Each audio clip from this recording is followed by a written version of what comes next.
বিশ্ব পৰিৱেশৰ দিনটোত ঢিঙত এদল ব্যক্তিক্ৰমী ছাত্ৰ ছাত্ৰী। আজি বিশ্ব পৰিৱেশ দিৱস। এই বিশেষ দিনটোত ৰাজ্যৰ বিভিন্ন প্ৰান্তৰ লগতে সমগ্ৰ দেশে উদযাপন কৰিছে বিশ্ব পৰিৱেশ দিৱস। কিন্তু এই বিশেষ দিনটোত ঢিঙত দেখিবলৈ পোৱা গ'ল এক ব্যক্তিক্ৰমী দৃশ্য। এদল ছাত্ৰ ছাত্ৰীয়ে কৰিছে বৃক্ষৰোপণ। কিন্তু এই ছাত্ৰ ছাত্ৰীসকলৰ বয়স প্ৰত্যেকৰে 60ৰ ঊৰ্ধৰ। প্ৰতি বছৰে এই বিশ্ব পৰিৱেশৰ বিশেষ দিনটোত একগোট হয় এইসকল ছাত্ৰ ছাত্ৰী। 1974 চনত ঢিং কেবি উচ্চতৰ মাধ্যমিক বিদ্যালয়ৰ পৰা হাইস্কুল শিক্ষান্ত পৰীক্ষাত একেলগে উত্তীৰ্ণ হৈছিল এইসকল ছাত্ৰ ছাত্ৰী। তাৰ পাছত উচ্চ শিক্ষা গ্ৰহণ কৰি প্ৰত্যেকগৰাকী কৰ্মৰত আছিল চৰকাৰৰ বিভিন্ন পদত। কিন্তু 2020-21 বৰ্ষত প্ৰায় সংখ্যকে অৱসৰ গ্ৰহণ কৰে।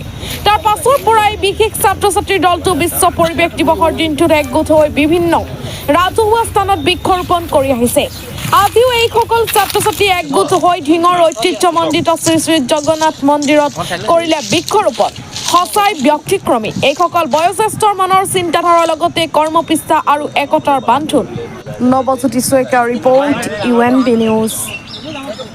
পাটেকিবুৰী থানত আমি গছপুলি ৰোপণ কৰিছিলোঁ আৰু সেই এই 5 জুন তাৰিখে আৰু তাত আমি সফল হৈছিলোঁ।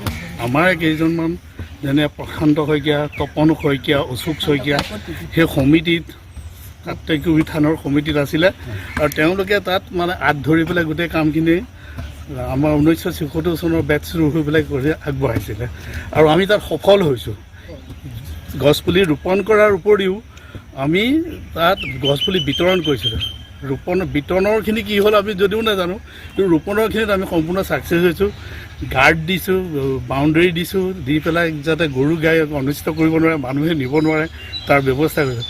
আজিও আমি এই বছৰটোত সেই মানস কামনা কৰিবৰ কাৰণে একত্ৰিত হৈছোঁ, লগ খাইছোঁ, গছপুলি ৰোপণ কৰিছোঁ। যাত মানে যিটো এনভাইৰনমেণ্টেল যিটো 1976 বেটছ আমি 21 চনতেই সকলো ৰিটায়াৰ হৈছোঁ। এতিয়া অৱসৰী জীৱন উপভোগ কৰি আছোঁ। তাৰ লগতে আমি লগ হ'বলৈ লৈছোঁ বছৰত অন্তত 3বাৰ। মাজতে আমি এটা ভাৰত ভ্ৰমণো কৰিলোঁ। আজি 5 জুন তাৰিখে বিশ্ব পৰিৱেশ দিৱস উপলক্ষে যিটো গোলকীয় উষ্ণতাৰ প্ৰব্লেম আহিছে, প্ৰাণী জগতৰ বাবে ভাবুকি হৈছে, তাৰ প্ৰতি সঁহাৰি জনাই আৰু এটা মানে আৰ্হি হিচাপে আমি ইয়াত বৃক্ষ পুলি ৰোপণ কৰিছোঁ আৰু লগতে বৃক্ষপুলি কিছু বিতৰণো কৰিম।